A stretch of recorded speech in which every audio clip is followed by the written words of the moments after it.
You just left your child's appointment, and the doctor handed you a list: ABA, ABC, DTT, PRT, and NET.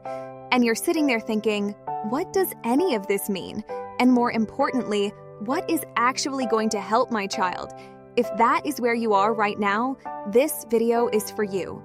By the end of this video, you are going to understand exactly what each of these methods is, how it works, and the honest pros and cons so that you can walk into your next consultation as an informed, confident parent.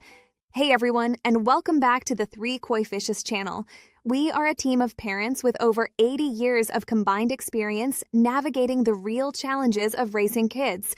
We personally research and vet material, sharing the most relevant insights based on our practical knowledge as parents. Today, we are walking through 5 key behavioral methods: ABA, ABC, DTT, PRT, and NET. We will cover what each one is, how it actually works in practice, and the real pros and cons. Because you deserve actual information, not just a glossary of clinical definitions.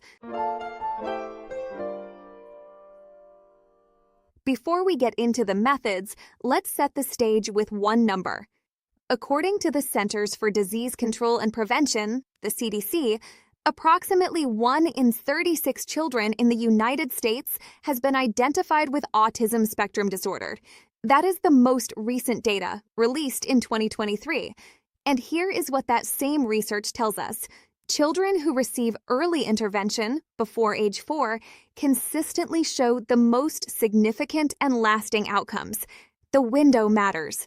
So whether your child has a formal diagnosis, is being evaluated, or you are simply being proactive, understanding these tools puts you ahead. Let's get into it.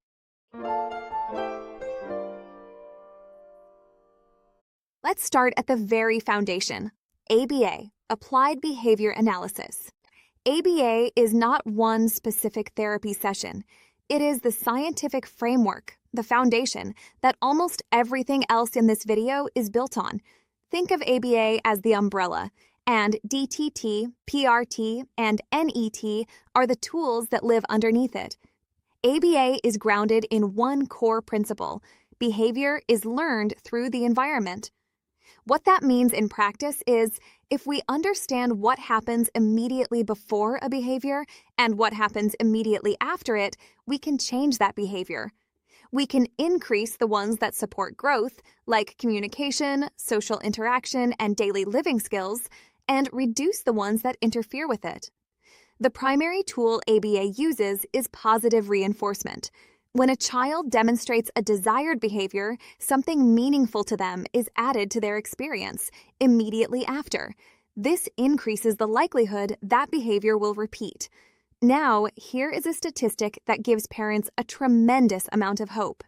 A landmark study published in 1987 by Dr. O. Ivar Lovaas at UCLA found that 47% of children who received intensive ABA therapy, approximately 40 hours per week for 2 or more years, achieved normal intellectual and educational functioning. Nearly half the children in that study were indistinguishable from their typically developing peers by first grade. And a 2010 meta-analysis by researcher Virwes Ortega, which reviewed 29 independent studies, found that ABA-based early intensive intervention led to moderate to large improvements in intellectual functioning, language development, daily living skills, and social behavior. The American Psychological Association and the U.S. Surgeon General both recognize ABA as an evidence-based best practice for supporting children with autism. That is not a small endorsement. ABA is highly individualized. Programs are designed around the specific child, not a one-size-fits-all curriculum.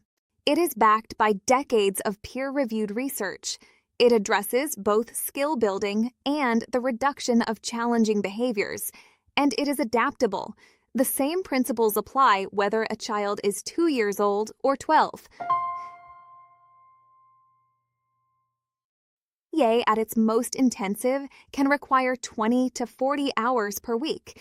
That is a significant time commitment, and not every family has the bandwidth for it. Access and cost are real barriers. Quality ABA providers are not equally available in every community. And, like any framework, the quality of therapy depends heavily on the skill and ethics of the person delivering it. Now let's talk about ABC. And no, this is not the alphabet. ABC stands for antecedent, behavior, and consequence. And it is one of the most powerful data tools a parent or therapist can use because it answers the question every parent is asking, why does my child do that? Think of ABC as your behavior detective framework. Instead of reacting to every outburst and wondering what went wrong, ABC gives you a structured way to record what is actually happening every time. Here is how it works. A. Antecedent. What happened immediately before the behavior? Was there a transition, like turning off a TV? Was a demand placed on the child? Was there a loud noise? The antecedent is the trigger, even when it is not obvious. B. Behavior. What did the child specifically do? Not they had a meltdown, but exactly what happened. Did they hit? Did they drop to the floor? Did they scream and cover their ears? Specific language matters here because vague descriptions lead to vague solutions. C. Consequence. What happened immediately after the behavior? Did the child get what they wanted? Were they removed from the situation? Did nothing happen at all? The consequence is critical because it teaches the child whether that behavior is worth repeating. When parents start using ABC tracking consistently, patterns emerge that you simply cannot see in the moment. You may discover that every difficult behavior happens right before lunch, which tells you hunger is the antecedent, or that a behavior is increasing in frequency because it is accidentally being rewarded with attention. That is a breakthrough moment for most parents. ABC data is the communication bridge between parents and therapists, and it is something you can absolutely begin doing at home today. It removes guesswork.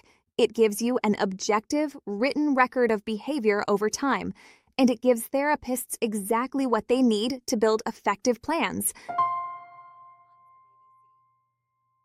In the middle of a difficult moment, stopping to write notes is not always realistic, and without some training, it is easy to misidentify the true antecedent or consequence. Working alongside a trained BCBA, a board-certified behavior analyst, makes your data significantly more accurate and actionable. Wow, we've covered a lot today discussing why early intervention matters, ABA and ABC. Let's take some time to absorb this information. If you need to, feel free to rewind and rewatch those definitions before we move into Part 2. In Part 2, we'll dive into discrete trial training, DTT, pivotal response treatment, PRT, and natural environmental training, NET. We'll conclude by comparing all of these approaches and wrapping up the series.